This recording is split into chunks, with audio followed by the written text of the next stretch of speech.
Vietnam was never only a story of soldiers moving through jungle shadows. It was also the story of machines fighting a losing battle against mud, heat, rust, and ambush at every turn. Beneath the canopy, where roads dissolved into rivers of brown sludge and the enemy could vanish in seconds, American ground vehicles became both lifeline and liability.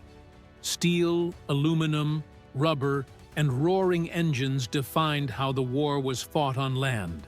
Some of these machines were powerful, some were strange, and some were already outdated when they arrived. Yet all of them were tested relentlessly by terrain that showed no mercy. At the heart of American armored power stood the M48A3 Patton, the primary main battle tank deployed by United States forces.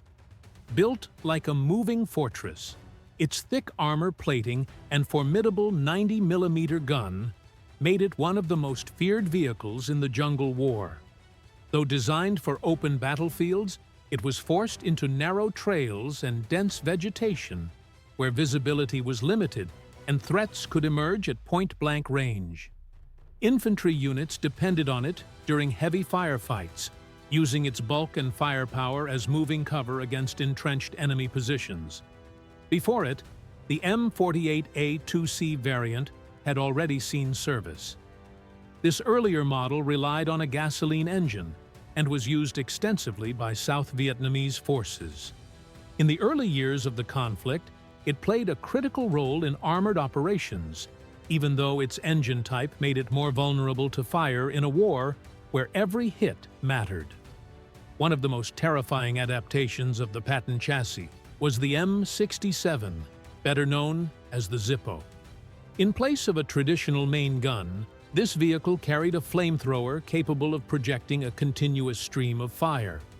It was designed for a brutal purpose, clearing bunkers, tunnels, and thick vegetation where enemy fighters hid.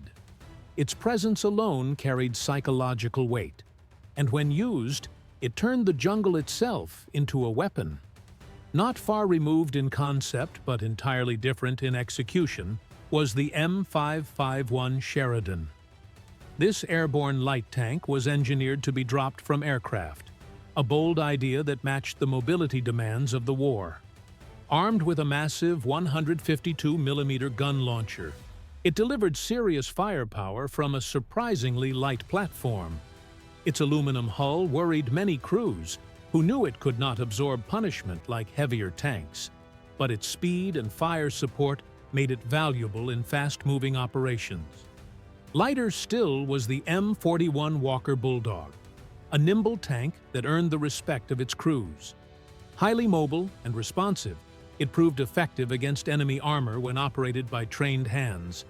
It saw extensive service with the South Vietnamese Army and performed well in the varied terrain of the country. Before it, the M24 Chaffee, a veteran of the Second World War, had appeared briefly in the conflict. Though outdated, it filled gaps in the early period before newer designs fully replaced it. Among the strangest vehicles to roll through Vietnam was the M50 Ontos. Compact and almost bizarre in appearance, it carried 6 recoilless rifles mounted on its hull.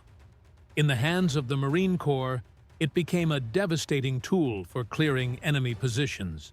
Its firepower was overwhelming at close range, and it proved especially effective during intense urban and jungle fighting, including the brutal battle for Hue City. Equally unusual was the M56 Scorpion, an unarmored self-propelled gun that seemed fragile at first glance. Despite its exposed design, its 90mm cannon packed a serious punch. Light enough to be transported by air, it brought heavy firepower to places that would otherwise be unreachable.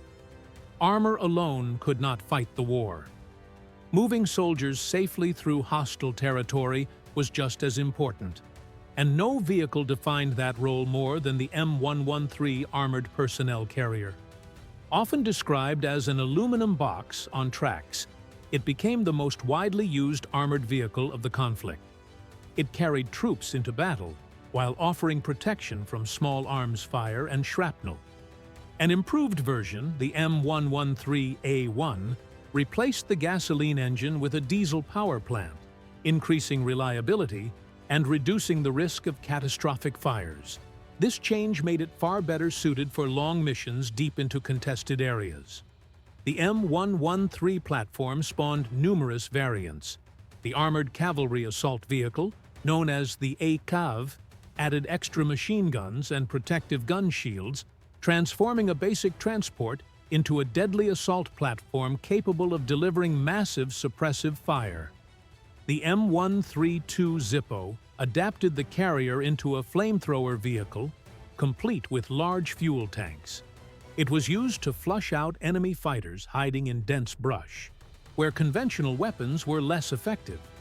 Fire support also came from mortar carriers like the M106, which housed a heavy 4.2-inch mortar inside an armored hull, allowing crews to fire indirectly while remaining protected. The smaller M125 variant carried an 81mm mortar and provided fast, mobile indirect fire for units on the move. Command and control were just as critical as firepower. The M577, recognizable by its high roof, served as a mobile command post. Packed with radios, maps, and planning equipment, it allowed officers to direct operations while staying close to the front lines. Not every design succeeded. The M114 Scout vehicle, intended for reconnaissance, struggled badly in deep mud and flooded rice paddies. Its limitations led to its eventual replacement by more capable machines. On roads and supply routes, wheeled armored vehicles played a vital role. The V-100 Commando, a four-wheeled armored car, was designed for convoy escort. Its speed and visibility made it ideal for protecting supply lines against sudden ambushes. Older designs also lingered. The M3 half-track, a classic from the Second World War, was still used by support units and South Vietnamese forces in the early years. The M8 Greyhound, a six-wheeled armored car, found use in internal security roles, guarding air bases and key installations rather than venturing deep into the jungle. Beyond armor, the war depended heavily on light utility vehicles. The M151 MWAT replaced the legendary Jeep as the standard utility vehicle. Lightweight and versatile, it was everywhere, though its unique suspension made it challenging to handle at high speeds. The M151A1 introduced minor improvements to improve safety, particularly during sharp turns. Specialized versions followed, including the M151A1C, which carried a 106mm recoilless rifle. This modification turned the small vehicle into a fast and deadly tank hunter. Another variant mounted heavy anti-tank missiles, giving light units the ability to engage armored threats from long distances with surprising precision.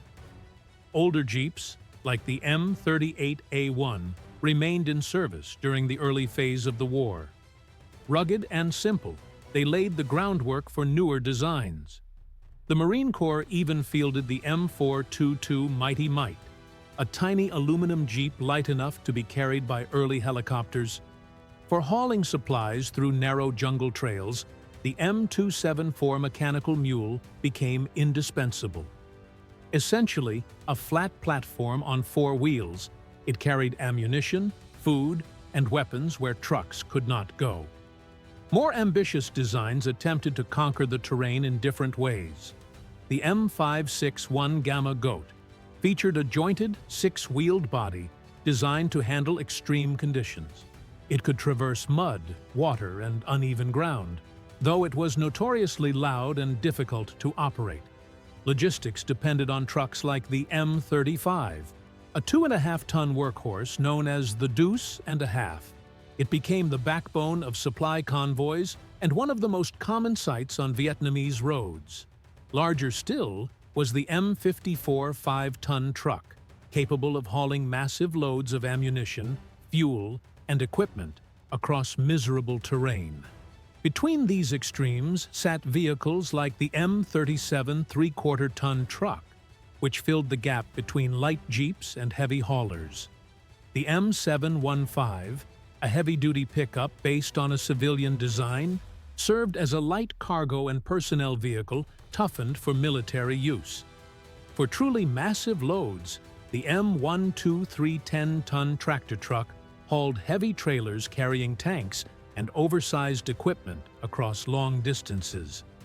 The M520 Goer took a different approach, using an articulated design that allowed it to move through deep mud and even swim, reaching remote fire bases inaccessible to conventional trucks.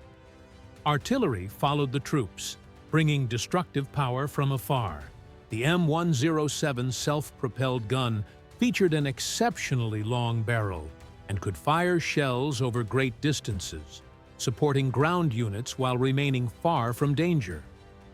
Sharing its chassis was the M110, a heavy howitzer firing massive 8-inch shells capable of destroying fortified positions with a single hit.